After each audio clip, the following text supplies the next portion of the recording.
আন্তরিক ধন্যবাদ স্টুডেন্ট সাহান মণ্ডল মহাশয় 9990 চ্যানেলের ভিডিওটি ক্লিক করার জন্য। স্টুডেন্ট, এখন আমি তোমাদের ক্লাস 7-এর পরিবেশ বইয়ের 8 নম্বর অধ্যায় পরিবেশ ও জনস্বাস্থ্য এই চ্যাপ্টার খুব গুরুত্বপূর্ণ প্রশ্নগুলি দেব এবং এই প্রশ্নগুলি এর উত্তর কোথায় আছে সেটাও তুমি অবশ্যই দেখে নেবে এবং ভালো করে বুঝে নেবে। ওকে, তো দেখো, ভিডিওটি তোমাদের কাছে খুবই গুরুত্বপূর্ণ হতে চলেছে। ভিডিওটি ভালো লাগলে অবশ্যই একটা লাইক করে দিও। দেখো স্টুডেন্ট, তোমাদের এই 8 নম্বর অধ্যায়ের পরিবেশ ও জনস্বাস্থ্য এই চ্যাপ্টার যে মূল্যবান প্রশ্নগুলি হলো এবং তার উত্তরগুলি হলো, দেখো প্রথমেই তোমার প্রশ্ন হবে, দেখো এখানে জ্বর মাপার যন্ত্রের নাম কি। ওকে, এই প্রশ্নটা তোমাদের খুবই ইম্পর্টেন্ট, এটা তোমাকে জানতে হবে। দেখো এর উত্তর হচ্ছে জ্বর মাপার যন্ত্রের নাম থার্মোমিটার। এখানে দেখো বানানটা দেওয়াই আছে থার্মোমিটার। ওকে, এখানে তাহলে লিখবে থার্মোমিটার, এইটা তোমাকে অবশ্যই জানতে হবে। তারপরেই দেখো এখানে আবার একটা প্রশ্ন দিয়েছে, ইলেকট্রিক বাল্ব বা টিউবলাইটের বদলে রাস্তায় ইদানিং কোন ধরনের আলো ব্যবহার করা হচ্ছে। এটাও দেখো তুমি, এখানে দেখো একটা বাল্ব ছবিতে দেখিয়ে দিয়েছে কি CFL, অর্থাৎ এই যে CFL বাল্ব ব্যবহার করা হচ্ছে। ওকে, তারপরেই দেখো 3 নম্বর কোশ্চেন, দেখো 1 নম্বর 2 নম্বর কোশ্চেন হয়ে গেল। 3 নম্বর কোশ্চেন কি বলছে দেখো, থার্মোমিটারে তরল রূপে বা ফ্লুরোসেন্ট বাল্ব তৈরি করতে ধাতুর বাষ্প ব্যবহার করা হয়। স্বাভাবিক অবস্থায় ধাতুটি তরল প্রকৃতির। ধাতুটি কি? দেখো তোমরা নিশ্চয়ই জানো একটি তরল ধাতু হলো পারদ। ওকে, আর থার্মোমিটারে পারদ ব্যবহার করা হয়, আর ফ্লুরোসেন্ট বাল্বেও পারদ ব্যবহার করা হয়। তাহলে ধাতুটি হলো পারদ। ওকে, এই যে তোমাদের 256 নম্বর পাতা আছে, দেখো এখানে এই যে বিষয়গুলি লেখা আছে এর মধ্যেই গুরুত্বপূর্ণ তুমি 7টার মতো প্রশ্ন পেয়ে যাবে, খুবই ইম্পর্টেন্ট। এখানে দেখো পড়ার মধ্যেই অনেকগুলো প্রশ্ন আছে, এই প্রশ্নগুলি নিখুঁতভাবে ধরে ধরে উত্তর ধরে বানান ধরে তোমাদের মুখস্থ করতে হবে। পরীক্ষায় প্রশ্ন আসে, পারফেক্ট নম্বরটি অবশ্যই তুলতে হবে। ক্লিয়ার? দেখো তুমি এখানে 3টি প্রশ্ন পেয়ে গেলে, তাহলে আশা করি এই 3টি প্রশ্ন খাতায় তুলে নিয়েছো। এবার 4 নম্বর প্রশ্ন কি, দেখো এখানে তুমি দেখতে পাচ্ছ যে জ্বর মাপার যন্ত্রের নাম কি। এই 2-এর দাগেটা আশা করি তুলে নিয়েছো, উত্তর দেখে নিয়েছো। 3-এর দাগেরও দেখো এই প্রশ্নটা দেখে নিয়েছো। ওকে, কি থার্মোমিটার ও ফ্লোরোসেন্ট বাল্ব এ কোন তরল ধাতু ব্যবহার করা হয়। অর্থাৎ এটা দেখো তোমার বইয়ের এখানে দেখো 2 নম্বরেতেই আলোচনা করা আছে। আর 3 নম্বর প্রশ্নটি দেখো, দেখো এখানে এই যে 4 নম্বর দাগের প্রশ্নটি আছে, ইলেকট্রিক বাল্ব ও টিউবলাইটের বদলে ইদানিং রাস্তায় কোন আলো ব্যবহার করা হচ্ছে, কি CFL। ওকে, তারপর দেখো এই যে প্রথমের কোশ্চেনটা আছে, কয়েকটি রোগ সৃষ্টিকারী ধাতুর নাম লেখো। এই প্রশ্নগুলি তুমি হুবহু তুলে নাও, এই প্রশ্নগুলি তোমাদের ইম্পর্টেন্ট এবং এর উত্তরগুলো আর কোথায় আছে দেখো দেখিয়ে দিচ্ছি। তো এই 3টে আশা করি দেখে নিয়েছো। প্রথমের এই যে কয়েকটি রোগ সৃষ্টিকারী ধাতুর নাম লেখো, দেখো এর প্রশ্নের উত্তরটা 256 পাতায় দেখো এখানেই আছে যে কয়েকটি রোগ সৃষ্টিকারী ধাতু হলো, দেখো তামা, লোহা, দস্তা, অ্যালুমিনিয়াম, পারদ, নিকেল, তুমি আরও দিতে পারো সীসা। ওকে, এই যে ধাতুগুলি, এই ধাতুগুলি মানব শরীরে বিভিন্ন খাদ্য ও পানীয়ের মাধ্যমে প্রবেশ করে, যার মাধ্যমে বিভিন্ন ধরনের রোগ হয়। অর্থাৎ মানব দেহে রোগ সৃষ্টিকারী ধাতুগুলি হলো তামা, সীসা, লোহা, দস্তা, অ্যালুমিনিয়াম, পারদ ও নিকেল ইত্যাদি। ওকে, তাহলে এই বানানগুলোও পারফেক্ট লিখবে, কারণ তোমাদের এখন ক্লাস 7-এ পড়ো, তোমাদের মূল লক্ষ্য থাকবে বানানগুলো পারফেক্ট করে রাখা। বানান ভুল হওয়া মানে স্যার উত্তর ঠিক লিখলেও বানান ভুলের জন্য উত্তরটি কেটে দেবে। ওকে, অবশ্যই তোমরা বানানগুলোকে ঠিকঠাক রাখবে। এর পরের প্রশ্ন দেখো, দেখো এরপরের 5 নম্বর প্রশ্ন হচ্ছে, মিন মাতা রোগটি প্রথম কোন দেশে ছড়ায়। মিন মাতা রোগটি প্রথম কোন দেশে ছড়ায়। মিন মাতা বা মিন মাটা এরকম দুটো লেখা থাকতে পারে। এটি দেখো তোমার বইয়ের 256 নম্বর পাতাতেই আছে। ওকে, কোন দেশে প্রথম ছড়ায়? জাপানে। দেখো দেখো এখানে দেখতে পাচ্ছ জাপানের সমুদ্রের ধারে একটি ছোট শহর হলো যার নাম মিনামাতা। এই মিনামাটা শহরে একটি পারদ কারখানা গড়ে ওঠে এবং সেই পারদ জলে মিশে সেই জলের পারদগুলি মাছ খায়, আর সেই মাছগুলি খেয়েই বিভিন্ন মানুষের শরীরে, বিড়ালের শরীরে এই ছোপ ছোপ দাগ দেখা যায়, যেটাই মিনমাটা রোগ। ওকে, তো মিনমাতা রোগটি কোন দেশে প্রথম দেখা যায়? খুব সহজে জাপানে। ক্লিয়ার? এরপরে 6 নম্বর কোশ্চেন দেখো, মিন মাতা রোগ কী কারণে হয়? তুমি সহজেই বুঝে নিলে যে মিন মাতা রোগ পারদ দূষণে হয়। ওকে, এর জন্য দায়ী কারখানার নাম কি? অর্থাৎ কোন কারখানা থেকে এই পারদ প্রথম জলে দূষিত হয়েছে এবং মানব শরীরে মিনমাটা রোগটি হয়েছে, যেটা বিজ্ঞানীরা প্রথম প্রকাশিত করেছে বা পেয়েছেন। ওকে, তারপরে এখানে প্রশ্ন হচ্ছে দেখো, কবে প্রতিষ্ঠিত হয়? অর্থাৎ এই যে পারদ কারখানাটি কবে প্রতিষ্ঠিত হয়? এই যে 6 নম্বর দাগের উত্তরটা তুমি টোটাল দেখো তোমার বইয়ের 256 নম্বর পাতাতেই পেয়ে যাবে। দেখো এখানে দেখতে পাচ্ছ। তো প্রথমেই এইখানে যদি একটু ভালো করে পড়ো তুমি বুঝতে পারবে যে বিষাক্ত পারদ দূষণে মানব শরীরে এই মিন মাতা রোগটি হয়। ক্লিয়ার? এবারে কোন কারখানা এটির জন্য দায়ী? ক্লিয়ার? তাহলে দেখো এই যে এখানে দেখো চিসো কর্পোরেশন কারখানা। ওকে, কারখানাটির নাম চিসো কর্পোরেশন। ওকে, কত সালে প্রতিষ্ঠিত হয়েছিল জাপানের এই মিনামাটা শহরে সমুদ্রের ধারে? দেখো 1908 সালে। ওকে, অর্থাৎ মিনমাতা রোগের জন্য দায়ী কারখানাটি হলো চিসো কর্পোরেশন। ক্লিয়ার? এরপর 7 নম্বর কোশ্চেনটা এটাও তুলে নাও যে মিন মাতা রোগের উপসর্গগুলি কি কি? এরও উত্তর দেখো তোমার বইয়ের 256 নম্বর পাতাতেই আছে। দেখো এখানে দেখতে পাচ্ছ যে মিন মাতা রোগ, এখানে দেখো পুরো দেখিয়ে দিয়েছে। দেখো এই যে রোগটি হয় এর উপসর্গগুলি দেখো, পেশুর খিঁচুনি হবে, দেহ ধনুকের মতো বেঁকে যাবে, জিভ ও মুখের পেশিগুলি দেখো অসাড় হয়ে যাবে।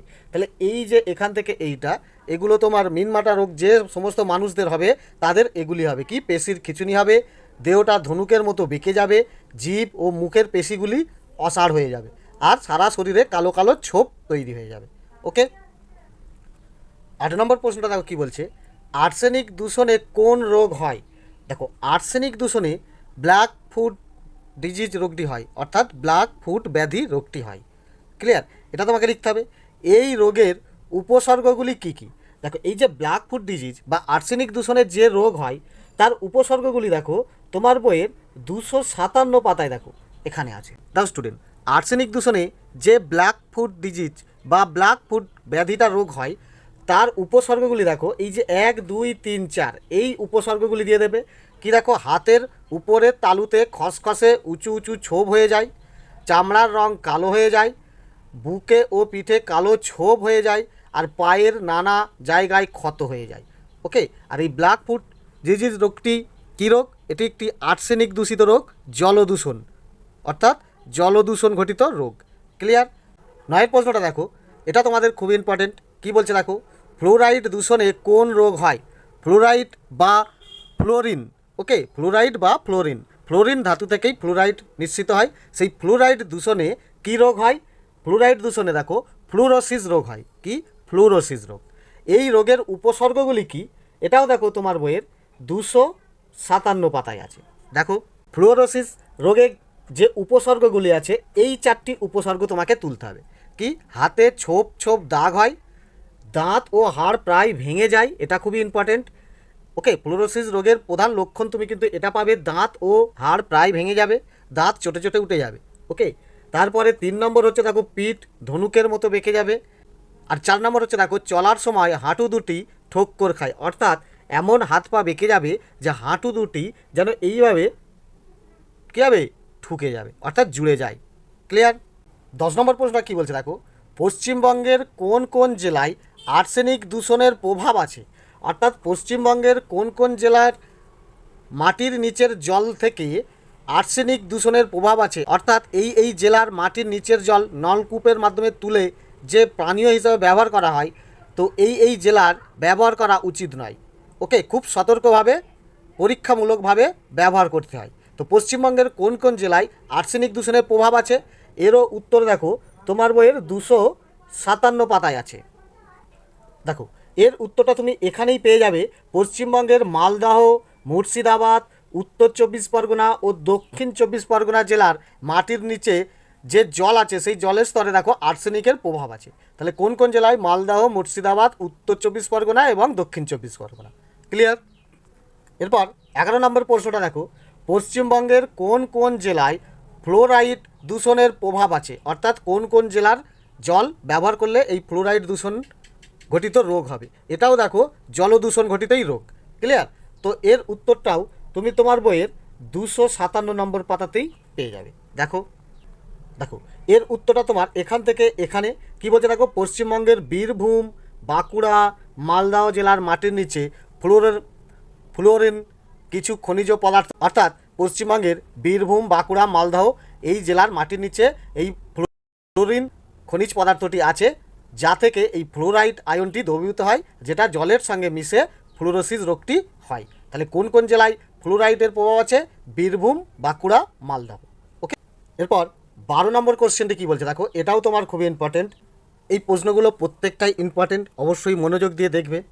তো দেখো কি বলছে, 1 লিটার বিশুদ্ধ জলে আর্সেনিকের পরিমাণ কত হওয়া উচিত? অর্থাৎ প্রশ্নটা কী বলছে, 1 লিটার বিশুদ্ধ জলে, বিশুদ্ধ জল মানে যে জল আমরা ব্যবহার করতে পারবো, অর্থাৎ পানীয় হিসাবে ব্যবহার করতে পারবো, অর্থাৎ ভালো জল। ওকে, তো সেই পান করার যোগ্য জলে আর্সেনিকের পরিমাণ কত হওয়া উচিত? এই প্রশ্নের উত্তরও দেখো তোমার 257 নম্বর পাতায় আছে। দেখো এর উত্তরটা এখান থেকে এখানে পড়লেই বুঝতে পারবে। এখানে কি বলছে দেখো, 1 লিটার জলে 0.05 মিলিগ্রাম বা তার বেশি মাত্রায় আর্সেনিক থাকলে সেই জল খাওয়া উচিত নয়। অর্থাৎ যদি জলে 0.05 মিলিগ্রামের বেশি মাত্রায় আর্সেনিক থাকে তাহলে সেই জলটা পান করার যোগ্য নয়, অর্থাৎ দূষিত। তাহলে এটাকে বিশুদ্ধ করতে গেলে বা পান করার যোগ্য করতে হলে তাহলে কত পরিমাণ আর্সেনিক থাকলে চলবে? 0.05 মিলিগ্রামের কম, বেশি নয়। বেশি হলে দূষিত হয়ে যাবে, আর কম হলে সেটা তাহলে ব্যবহার করা যাবে। অর্থাৎ 1 লিটার বিশুদ্ধ জলে আর্সেনিকের পরিমাণ 0.05 মিলিগ্রামের কম। এখানে বেশি লিখলে হবে না, এটা বেশি থাকলে সেই জল খাওয়া উচিত নয়, অর্থাৎ দূষিত জল, আর কম থাকলে তাহলে সেই জল খাওয়া যাবে, সেটা দূষিত নয়। ক্লিয়ার?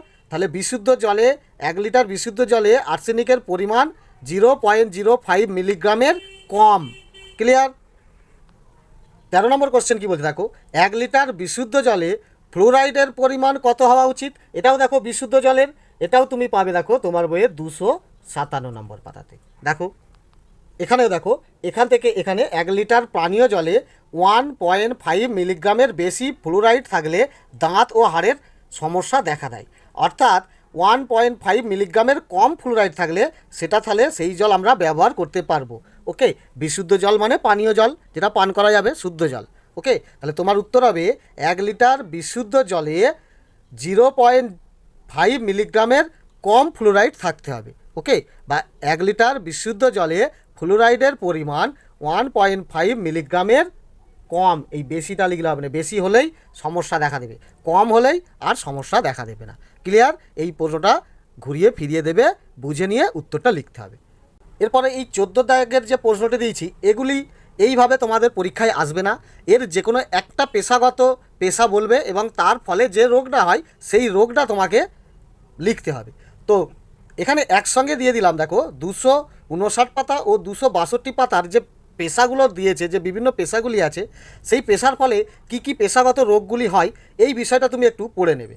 দেখো দেখো এখানে দেখো 259 পাতায় যে বিভিন্ন পেশাগুলো দিয়েছে এদিকে লেখা আছে, আর বিভিন্ন যে এই পেশা যারা কাজ করে, এই ধরনের যারা কাজ করে তাদের এই ধরনের সমস্যাগুলি হয়, রোগগুলি হয়। কি? যারা মোটর গাড়ি চালায় তাদের দেখো পিঠে ও ঘাড়ে ব্যথা হয়, চোখের সমস্যা হয়। ওকে, যারা কারখানায় কাজ করে তাদের দেখো পায়ের পাতার হাড়ে সূক্ষ্ম চিড় খায়, তারপরে ধরো বধির হয়ে যায়, অস্থিরতা হয়ে যায়, অর্থাৎ তারা ক্রমশ আওয়াজ, কলকারখানায় বিশাল আওয়াজ হয়, যার কারণে তাদের কানের সমস্যা হতে পারে, ধুলো ওড়ে, হাড়ের সমস্যা হতে পারে, শ্বাসকষ্ট হতে পারে, চোখের সমস্যা হতে পারে। এগুলি তোমরা তুলে দিতে পারো এরপরে। তারপর দেখো যারা মাটি কাটার কাজ করে তাদের দেখো পিঠে ও ঘাড়ে ব্যথা হয়। ওকে, হাতে পায়ের পেশিতে টান ধরে, এখানে তুমি আরও লিখতে পারবে। ক্লিয়ার? ফুটবল খেললে কী হবে? ফুটবল খেলা হলে দেখো হাড় ভেঙে যাওয়া, এই ধরনের সমস্যা হবে। তারপরে কার্টিলেজ ছিঁড়ে যাবে। 5 নম্বর প্রশ্ন দেখো, উনুনের সামনে রান্না করলে, কন্টিনিউ, উনুনের সামনে রান্না করলে কী হবে দেখো, হাড় মুচড়ে কার্টিলেজ ছিঁড়ে যাওয়া, এই ধরনের রোগ হতে পারে। এবং দেখো উনুনের সামনে কন্টিনিউ রান্না করলে সেই উনুনের ধোঁয়া শ্বাস প্রশ্বাসের মাধ্যমে আমাদের ফুসফুসে চলে যেতে পারে, অর্থাৎ শ্বাসকষ্ট হতে পারে। তো এখানেও তুমি লিখতে পারো শ্বাসকষ্ট হতে পারে। ওকে, খনিতে কাজ করলে কী হবে, ফুসফুসে কয়লার গুঁড়ো প্রবেশ করে তাতে জমে কী হয়, ফুসফুসের সমস্যা হতে পারে। মাঠে ধান রোয়া ও চাষ করলে পিঠে ও ঘাড়ে ব্যথা হবে। ল্যাবরেটরিতে কাজ করলে হাতে ঘাড়ে ব্যথা হবে। মাথায় ভারী জিনিস বহন করলে কী হবে, ঘাড়ে ব্যথা, চোখের সমস্যা, এই ধরনের রোগ দেখা দেবে। মাংস কাটা, যারা মাংস কাটে তাদের হাতের পেশির সমস্যা হবে। ওকে, হাতুড়ি ও ছেনি দিয়ে যারা কাজ করে তাদেরও দেখো হাতের সমস্যা হতে পারে। হাতুড়ি ছেনির প্রচুর পরিমাণে ব্যবহার করলে তার মাধ্যমে হাতে পায়ে কেটে যেতে পারে, বিভিন্ন ক্যান্সার রোগ সৃষ্টি করতে পারে। এবং দেখো চাষের জমিতে ফসল কাটা, এই ধরনের কাজ করলে এখানেও তোমার দেখো কি, এখানে তুমি লিখে দিতে পারো যে ঘাড়ে ব্যথা, ওকে, পিঠে ঘাড়ে ব্যথা হতে পারে। ওকে, তো এইটাও তুমি লিখে দিতে পারো যে চাষের জমিতে ফসল কাটার কাজ করলে পিঠে ঘাড়ে হাতে, ওকে, ব্যথা হতে পারে। ক্লিয়ার? এরপরে দেখো 262 পাতায় বিভিন্ন পেশার নাম এখানে দিয়েছে, রোগের সমস্যাগুলো তোমাকে এখানে তুলতে হবে। এই পেশাগুলো যদি তুমি ভালো করে লক্ষ্য করো, সম্পূর্ণ রোগগুলোও তুমি বুঝতে পেরে যাবে। কি দেখো, যারা চা পাতা তোলার কাজ করেন তাদের কি সমস্যা হতে পারে, তাদের ঘাড়ে হাতে ব্যথা হতে পারে। দেখো এগুলো তুমি লিখে নেবে। কি বলছে, যারা চা পাতা তোলার কাজ করেন তাদের দেখো কোমরে ও হাতে ব্যথা হবে। যারা ট্রাফিক পুলিশের কাজ করেন তাদের পেশিতে খিঁচ ও হিট ক্যাম্প অর্থাৎ সানস্ট্রোক হতে পারে। যারা কাঠের কাজ করেন তাদের হাতের সমস্যা হবে। যারা মাল বহন করে তাদের দেখো ঘাড়ে ব্যথা ও চোখের সমস্যা হবে। যারা রিক্সা টানে তাদের পায়ে ব্যথা ও বাত, এই ধরনের রোগ হবে। যারা উনুনের সামনে দীর্ঘ সময় রান্না করে তাদের কী হবে, ফুসফুসের মধ্যে ধোঁয়া প্রবেশ করে শ্বাসকষ্ট হবে। যারা তুলো নিয়ে কাজ করেন তাদেরও দেখো একইভাবে তুলোর গুঁড়ো বা তুলো প্রশ্বাস নিঃশ্বাসের মাধ্যমে দেহে প্রবেশ করে শ্বাসকষ্ট হবে। যারা হাসপাতালে কাজ করে তাদের হবে দেখো বমি বমি ভাব, ছোঁয়াচে রোগ, এই ধরনের রোগ হবে। যারা বিভিন্ন খনিতে কাজ করে তাদের দেখো শ্বাসকষ্ট হবে, অস্থিরতা বোধ হবে, অর্থাৎ বিভিন্ন কলকারখানার আওয়াজে তাদের মনটা বিগড়ে যাবে, অস্থিরতা সৃষ্টি হবে, বিড়বিড় করবে। ক্লিয়ার?